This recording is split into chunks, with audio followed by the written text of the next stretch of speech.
And with that, we'll recognize Representative Jack.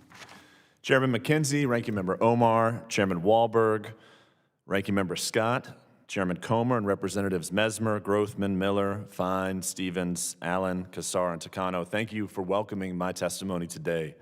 I'm honored to submit H.R. 4624, the Muhammad Ali American Boxing Revival Act, for your consideration.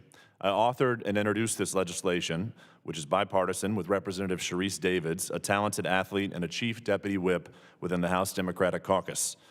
Professional boxing in America has an incredibly rich and storied history. It's a sport that demands courage, perseverance, and determination from its champions, and its heroes have inspired greatness, ignited dreams, and forged generations of memories and tradition. 39 years before Jackie Robinson bravely broke barriers in Major League Baseball, Jack Johnson, the Galveston Giant, reigned as the first black heavyweight champion of the world from 1908 to 1915. Decades before the New York Knicks were formed, thousands of spectators crammed into Madison Square Garden to see Jack Dempsey fight. Many of you may recall storied bouts during boxing's golden era, like Leon Spinks versus Muhammad Ali in 1978, Marvin Hagler versus Thomas Hearns in 1985, and Mike Tyson's championship fights in the 1990s. Unfortunately, American boxing has since faced a steady decline. 37 years have passed since an American won a heavyweight gold medal at the Olympics, and the majority of boxing's premier fights are now overseas, many time zones away. In recent years, HBO World Championship Boxing and Showtime Championship Boxing, long home to the greatest fights, ceased operations. Just a few months ago, ESPN's contract with a leading boxing promotion ended without renewal. Today, we submit legislation before you that will fix boxing's downturn and revive this great American sport.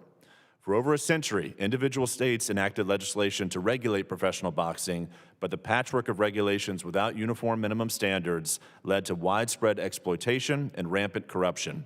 Since the 1950s, Congress has considered legislation to address these problems, and after multiple attempts in the 1990s, Congress finally acted, passing the Professional Boxing Safety Act of 1996 and the Muhammad Ali Boxing Reform Act in 2000.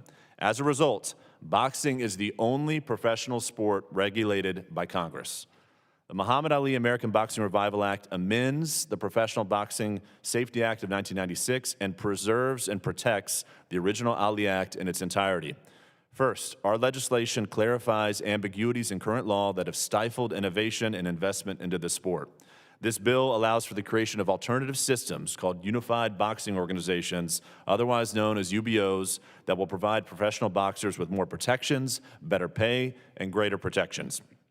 The UBO system will not replace the current structure involving sanctioning organizations. Instead, UBOs will be a separate parallel system to the sanctioning organizations that will provide boxers with the freedom to choose which of the two systems works best for them.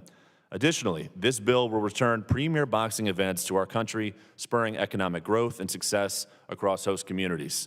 For this reason, the operators of many of America's greatest venues endorse this bipartisan legislation, including State Farm Arena in Atlanta, Georgia, Madison Square Garden in New York City, New York, Target Center and U.S. Bank Stadium in Minneapolis, Minnesota, Little Caesars Arena in Detroit, Michigan, Crypto.com Arena in Los Angeles, California, Moody Center in Austin, Texas, and Chartway Arena in Norfolk, Virginia.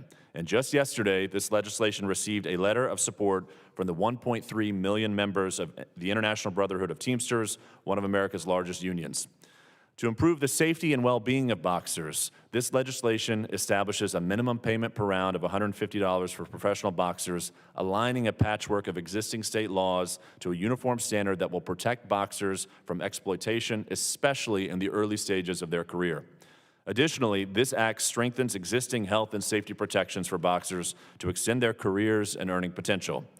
Finally, to safeguard the integrity of the sport, this legislation implements strict anti-betting policies and restricts UBOs from charging boxers fees for placement in rankings or participation in championship matches. Sadly, earlier this week, super middleweight champion of the world, Terrence Bud Crawford, was stripped of his championship belt for allegedly failing to pay fees to the sanctioning organization. Our legislation prohibits this practice for boxers who elect to join a UBO. In closing, the Muhammad Ali American Boxing Revival Act provides us with a chance to make history. Once enacted, this legislation will be celebrated for decades to come, so let's join together in a spirit of bipartisanship and revive one of America's greatest sports in the name of one of America's greatest athletes, Muhammad Ali. I yield back.